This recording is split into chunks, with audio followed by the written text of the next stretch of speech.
오늘 소개해드릴 것은 인간의 어두운 면을 폭로하는 영화 대담하거나 타락하거나 아름다운입니다. 이 이야기는 1990년대 대만에서 시작합니다.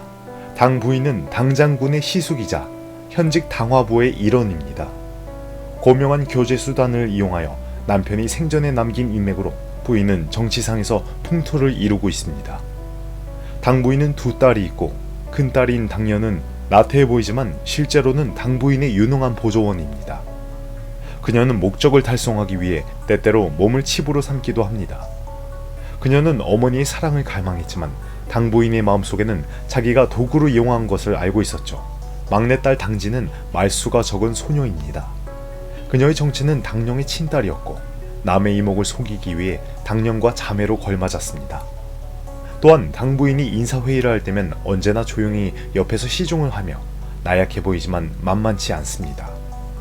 최근에 정부는 미타 계획을 열어 수산촌의 토지를 철거하고 개발할 계획입니다. 이렇게 좋은 기회에 당 부인은 당연히 놓치지 않을 것이죠.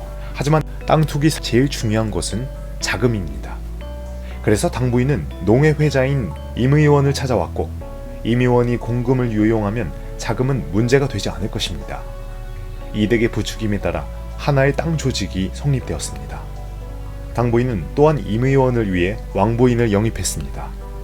왕 부인의 남편은 법원의 왕 원장이며 차기 의장 후보입니다. 높은 지위에 있는 왕 부인을 만나는 것은 임 의원에게 좋은 일이죠.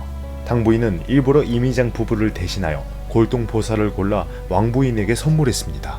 보살을 보낸 그날, 보살이 손을 끊었다는 걸 몰랐죠. 당 부인은 재빨리 입을 열며 이것은 왕 부인을 대신해 재해를 막았다고 말했습니다. 그러나 왕 부인은 믿지 않았죠. 그러나 이 재해가 곧 오리라고는 생각지도 못했습니다. 정부는 환경 문제 때문에 개발 장소를 수산촌에서 여수마을로 바꾸었습니다. 모든 사람들이 돈을 아뢰었고 임 의원이 공금을 요용했다는 사실도 언론에 폭로되었습니다. 그날 밤, 임 의원의 가족들이 모두 살해되었고 임 의원의 딸인 임나라만 남게 되었으며 중상을 입고 병원에 누워 있었습니다. 임나라는 당진과 어릴 때부터 함께 놀았기 때문에 임나라가 입원할 때부터 당진은 그를 자주 돌보았습니다. 임나라는 집에 있는 마부마코와 연인 사이로 데이트를 할 때 당진은 늘 옆에서 어모해줍니다. 사춘기인 당진은 점차 마코를 사랑하게 되었고 임부인 앞에서 말실수로 마코를 내쫓았습니다. 이 관계 때문에 경찰은 곧 혐의를 마코에게 고정시켰죠. 그를 보호하기 위해서 당진은 그를 집의 화원에 숨겼는데 사건이 밝혀지기만을 기다립니다. 땅 투기 사건이 계속됨에 따라 조직들 중 한 사람이 죽었습니다. 그가 죽기 전 왕 원장에게 협박을 받았기 때문에 언론은 금세 왕 원장에게 초점을 돌렸습니다.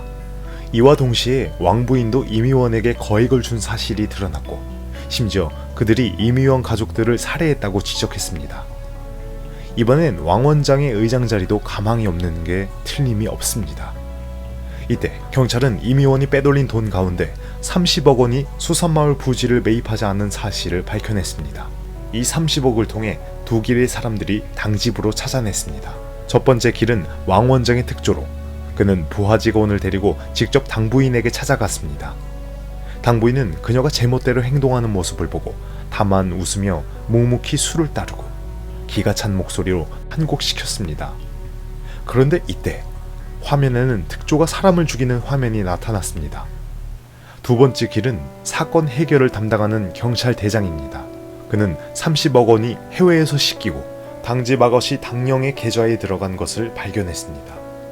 하지만 당령은 이미 대장을 꼬셨고 두 사람의 사진을 찍었습니다. 대장은 자신의 명예를 위해서 그만둘 수밖에 없었죠. 사실 당령은 30억의 존재를 전혀 몰랐었고 모든 것이 당 부인이 만든 판입니다. 처음에 임 의장을 영입했을 때부터 그녀는 개발 장소가 여수촌으로 바뀔 것임을 이미 알고 있었죠. 그래서 임 의원을 연합하여 빼돌린 돈을 이용하여 여수촌 토지를 몰래 샀습니다. 그러나 그녀의 목적은 돈이 아니라 주석의 위치입니다. 그녀의 상여친 펑 사무총장도 의장 후보였습니다. 왕 원장을 끌어내기 위해 당 부인이 자발적으로 공금을 요용했다는 사실을 언론에게 폭로되고 왕 원장의 정치 생활도 끝났습니다. 임 의원의 가족들도 당 부인에게 살인을 시켰습니다. 돈을 당령의 계좌로 옮기는 이유는 비록 경찰이 당령을 밝혀도 그를 집에서 밀어내면 당집은 무사할 수 있기 때문입니다. 모든 것을 아는 당령은 낙담하여 당진을 데리고 몰래 외국으로 도망가기로 했습니다. 하지만 외할머니를 따르는 것이 어머니를 따르는 것보다 훨씬 더 낫다고 생각하는 당진은 거련히 당집으로 돌아갔습니다. 역시 당령의 배는 얼마 가지 않아 폭발이 일어났습니다. 이때 당부인은 무릎을 꿇고 불상 앞에서 눈물을 흘리며 주문을 외우고 있습니다. 그는 당집을 위해 직접 딸을 죽였습니다. 몇 년 후 당집은 손꼽히는 그룹이 되었습니다. 당진도 두 번째 당부인이 되었죠. 당부인의 병상 앞에서 당진은 지난 날을 회상합니다. 당시 임나라는 병상에서 위급한 상황에 처해 있었지만 마코를 위해 당진은 눈을 빤히 뜨고 임나라가 숨을 끊는 것을 지켜보았습니다. 그 순간 당부인은 당진이 가장 적합한 후계자인 것을 알게 되었습니다. 임나라가 죽은 후 마코는 곧 용의를 벗었습니다. 그러나 마코는 여론의 여파로 임나라와 명운을 벌여야 했습니다. 숨어있는 당진은 임나라가 마치 그를 비웃고 있는 것을 같이 보았습니다. 당진은 사랑을 쟁취하기 위해 마코를 따라 기차에 올랐지만 그가 성폭행을 당할 줄은 몰랐고 기차에서 뛰어내렸습니다. 그러나 하나님은 그녀의 다리만 부러지게 했습니다. 글쎄요, 겪어야 할 벌은 결국 겪어야 합니다. 그녀는 관을 꽂고 살아갈 수 있는 당부인을 바라보며 담담하게 말한 건데, 너는 반드시 100세, 만년의 부귀를 살아야 합니다. 이 세상에서 가장 무서운 것은 눈앞의 형벌이 아니라 사랑이 없는 미래입니다. 제가 준비한 영상은 여기까지입니다. 재미있게 시청하셨다면 공유 부탁합니다.